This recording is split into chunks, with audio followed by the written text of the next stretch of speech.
안녕하세요 여러분. 5월 3일 화요일 일기도회입니다. 우리 다같이 사도신경 고백하시겠습니다.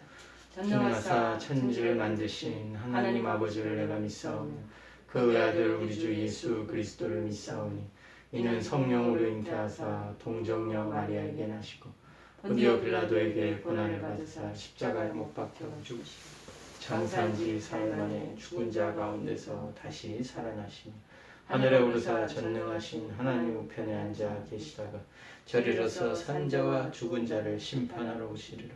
성령을 믿사오며 거룩한 공예와 성도가 서로 교통하는 것과 죄를 사하여 주시는 것과 몸이 다시 사는 것과 영원히 사는 것을 믿사옵나이다. 아멘. 오늘 하나님께서 저희들에게 주시는 말씀은 욥기서 5장 8절에서 12절 말씀 보시겠습니다. 욥기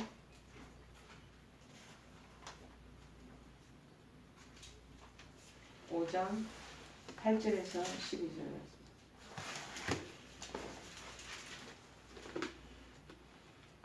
페이지수는 764쪽. 764쪽입니다. 욥기서 5장 8절에서 12절입니다. 다 찾으신 줄 알고 제가 봉독하겠습니다. 나라면 하나님을 찾겠고 내 일을 하나님께 의탁하리라. 하나님은 헤아릴 수 없이 큰 일을 행하시니 기이한 일을 셀 수 없이 행하시나니 비를 땅에 내리시고 물을 밭에 보내시며 낮은 자를 높이 드시고 애국하는 자를 일으키사 구원에 이르게 하시느니라.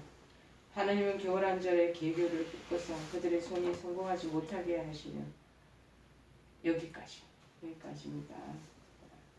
내 일을 하나님께 의탁하라 라는 내용이 말씀.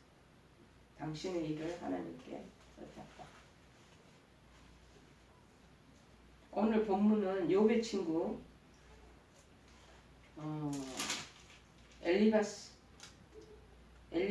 대한 얘기입니다.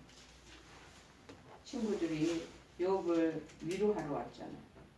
누구냐? 엘리바스와 빌닷과 소발이라는 자가 이렇게 욥이 완전히 고난에 처해서 역경에 있을 때 찾아오게 됩니다. 그런데 이 대만 사람 엘리바스에 대한 얘기가 여기 나와 있습니다. 욥의 고난의 원인을 나름대로 친구가 이제 추적하는 것. 그래서 하나님께 구하고 하나님께 의탁하면서 문제 해결을 해 나가기를 바란다. 그리고 그것을 권고하는 그 내용의 문장입니다. 이런 엘리바스라는 이 친구의 권면은 욥의 잘못이 네가 뭔가 잘못한 것이 있으니 이렇게 역경을 당하고 네가 하루아침에 알거지가 됐지 하는 것이 밑에 깔려져 있는 거예요. 그래서 이거를 우리는 결코 바르다고 볼 수 없다라고 이제 신학자들 또 얘기하는 측면도 있습니다. 여러분 우리가 뭔가를 잘못하고 뭔가 사고가 나고 어떤 어려움이 발생하면 그걸 위로한답시고 사람들이 와서 속으로는 그 말은 이렇게 엘리바스처럼 용기 있게 말하지 못하고 지가 뭔가 잘못 사람도 있겠지. 그러니까 저렇게 큰 지금 집이 불타올랐다. 전부 다 제 어려운 지경에 빠진 것이 사업이 저렇게 실패한 걸 거야. 그렇게 말하는 사람은 있다라는 거예요. 그러나 엘리바스의 이 말은 일반적인 진리에 입각해 있는 것이기 때문에 여기서 우리가 한번 다루어 보는 것이 마땅하다. 좀 전에 제가 얘기한 것처럼 많은 사람들이 지금 질병을 앓고 있다. 암에 걸렸다나 평소에 여러 가지 죄를 지어서 저러는 거예요. 벌 받는 거지. 뭐 이렇게 얘기하는 사람이 있다라는 거죠. 자, 까치가 나무 꼭대기에 집을 짓지 않습니까? 그 원인이 뭐냐면은 사람의 손에 닿지 않는다.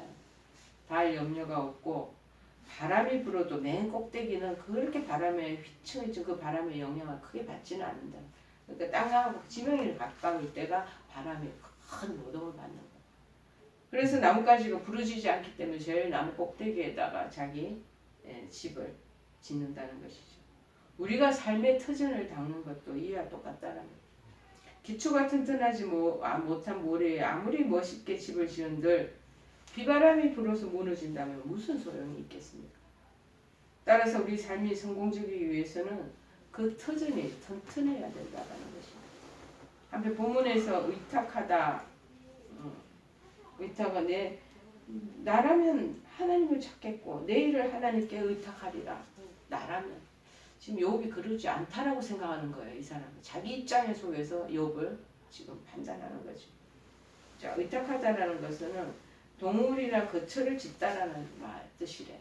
그러니까 가치가 제일 위에 집 보금자리를 거처를 짓는 것처럼 하나님께 그 의탁하고 짓는 거를 그 네 마음에 있는 뭐 여러 가지 것을 그렇게 하나님께 기초를 두어야 된다 라는 것을 의미하는 거죠. 그래서 하나님께 의탁하라는 표현은 우리 삶이 하나님께 다 기초해서 하나님이 반석이고 밑에 우리의 기초돌이면 그 위에다가 집을 지으라는 거예요. 새가 튼튼한 나뭇가지를 의지하듯이 우리 역시 하나님을 의지하는 것이 바람직하다는 사실을 나타내 보여주고 있는 것입니다. 그러면 우리가 하나님께 의탁해야 할 이유가 그러면 뭔지 오늘 본문 통해서 또 보이기로 하겠습니다. 9절 뭐라고 그러냐. 하나님은 헤아릴 수 없이 큰 일을 행하시며 기이한 일을 셀 수 없이 행하신다. 하나님의 일은 측량할 수 없기 때문에 그렇다. 우리가 하나님께 의탁해야 할 일은 우리 인생의 일들이 우리가 예측대로 뜻하는 바라 흘러가지 않는다는 것. 그런 하나님의 일은 측량할 수 없다. 예, 연구, 측량이라는 뜻이 연구하다라는 의미에 들어있다. 없다, 존재하지 않는다. 하나님의 일은 정말 연구할 대상의 것이 될 수가 없다. 따라서 이 본문을 통해서 엘리바스가 얘기하는 바는 하나님의 일은 인간의 이성이나 경험, 이것으로 완전히 규명한다는 것은 전혀 불가능하다. 이것을 의미하는 말이에요. 그래서 예수님은 마태복음에도 얘기했죠. 들의 백합화가 어떻게 자라는지 한번 생각해보라. 마태복음 6장 28절 내용이에요. 너희가 의복을 위하여 염려하느냐? 들의 백합화가 어떻게 자라는가 생각하여 보라. 수고도 아니하고 길쌈도 아니하느니라.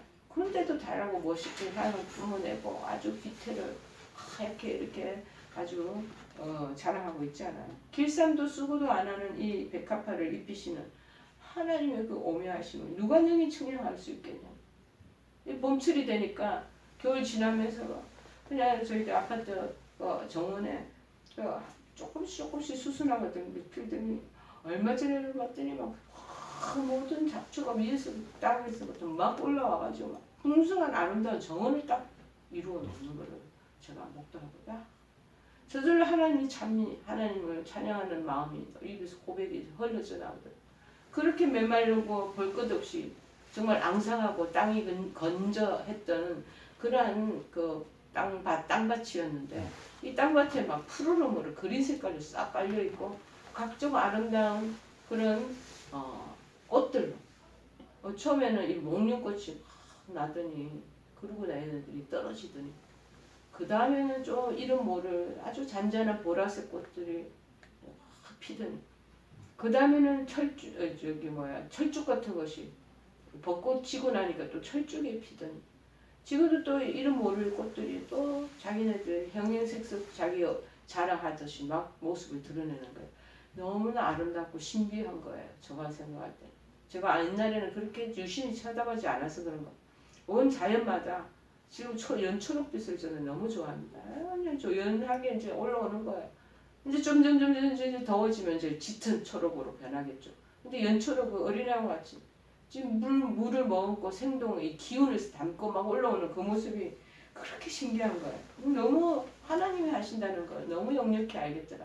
우리 인간이 4개월동 겨울동 얼마나 니네들 건조하면서 그걸 지냈냐 마음이.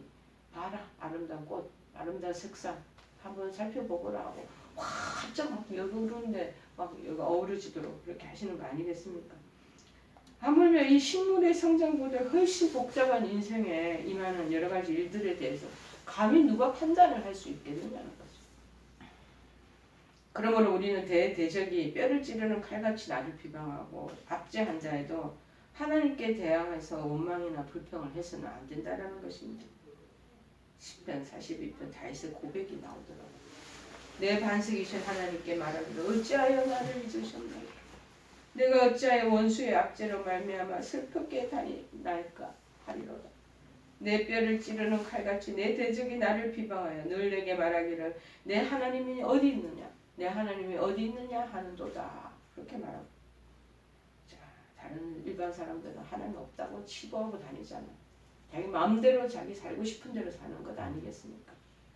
오직 홍해를 가르시는 하나님의 전능하신 오묘한 승리를 의지하며 애굽에서 신음하는 이스라엘 백성들의 탄식을 들으시는 하나님의 돌보심을 우리는 믿어야 할 것입니다.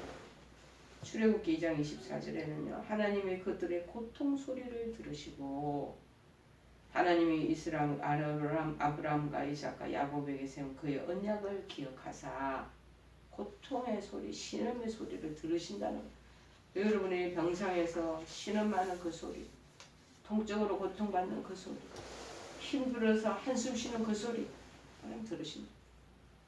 하나님 하시는 일은 청량할 수 없는 그 상황 속에서 우리를 향한 하나님의 정말 그 놀라운 구원의 그 자비의 인자의 마음은 늘 우리를 향하고 있다는 것입니다.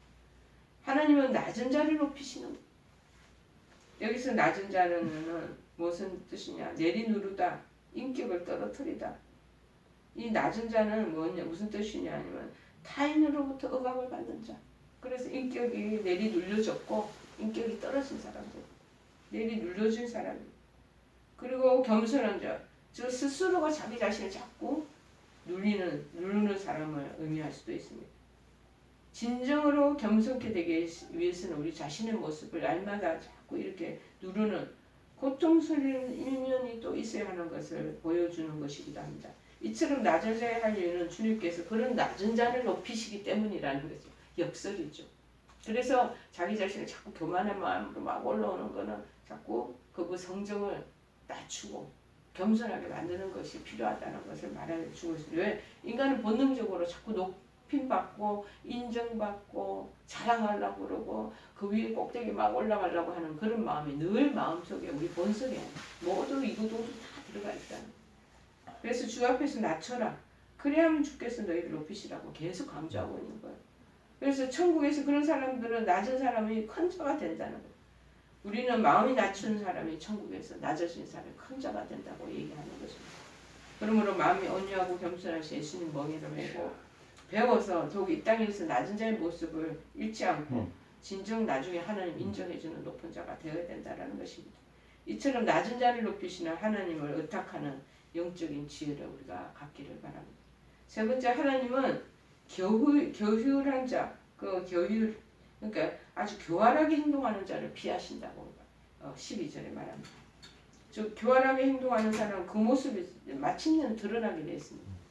발가벗겨진 모습으로 나타나게 되어 있다는 것을 암시하고 있습니다. 그래서 파하다, 분쇄하다, 권리를 없애다 라는 뜻인데 발가벗겨져 그 모습을 드러낼 게으른 자, 교활하게 행동하는 자를 하나님은 모든 권리를 다 빼앗아버려요. 교활하게 하는 사람들의 그 행동에 하나님께서 그 수치스럽게 하려고 벗겨서 그 모습을 낱낱이 드러내게 합니다. 그래서 또 권리도 빼앗고 그래서 그를 이 땅에서 사라지게 하신다는 뜻입니다. 자취 흔적도 없애버리십니다. 하나님이요. 긍휼도 많고 사랑이 많으시지만요. 심판에 또 그 부분에 철저한 하나님의 또 척결이 있으셔요. 자, 그래서 아주 내쫓아 버리십니다. 꼴보기 싫다 하고 옷도 발가벗겨가지고 그런 마음으로 그 사람은 모든 권리도 다 빼앗고 쫓아내버리신다. 스스로 높아지며 게을러서 이스라엘 백성을 없애려 했던 사람이 누가 기억납니까? 에스더스, 하만이라는 사람 기억나지 않겠습니까? 모욕과 파멸로 끝나게 만들어버리십니다.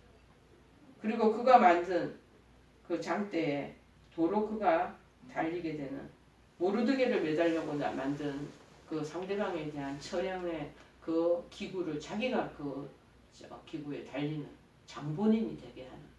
그래서 하나님의 교활한 행동을 하고 악랄한 수작을 꾸미고 이런 사람들은요. 그 당시에 여러분들이 혹시나 압박받고 있으면 힘들다 할지라도 하나님께서 심판하십니다. 하나님은 반드시 이 교활하게 행동하는 자를 다 파하신다라는 것입니다. 우리도 이와 같은 하나님의 공의로우심을 믿고 그에게 의탁할 때 우리는 승리의 삶을 살 수 있는 줄을 믿습니다. 인생의 참된 기초는 하나님이십니다. 그것을 하나님께서 생명을 주셨기에 지금은 우리가 자신 각자가 존재하는 것 아니겠습니까?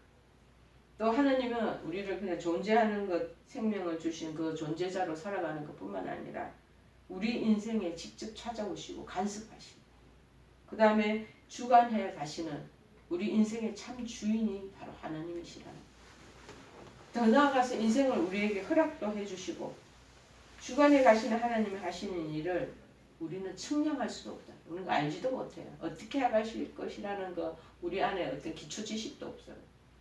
그래서 하나님은 단지 우리가 알아야 될 것 낮은 자를 높여주신다는 거. 그러나 게으르게 교활하게 행동하는 사람 하나님께서 파신다. 그래서 우리 인생의 모든 여러 가지 것을 하나님 앞에 그래서 의탁하는 거. 이 기초 주님의 그 은혜 안에 그 기초를 세우고 집을 세우는 것이 마땅하다는 것입니다. 그래서 마태복음 11장 28절 말하죠. 수고하고 무거운 짐진 자들아 다 내게로 오라. 주님께 우리는 우리의 괴로운 인생의 짐을 다 맡겨서 쉼도 없고 하나님께서 영적으로 편안한 삶을 누리라. 우리에게 예수님은 놀라운 그 사랑의 모습을 보여주신 적이 있습니다. 오늘 이 말씀을 생각하시면서 우리가 잘 이겨나가는 영상생활 되기를 바랍니다. 404장 찬송하시고 바다에 노릴 때에 제자들 당하여도 주 예수 곤히 잠들어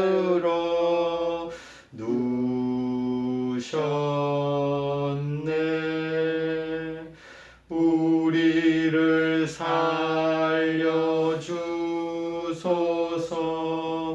제자들 소리 지르니 주 예수 풍랑 꾸짖어 고요해.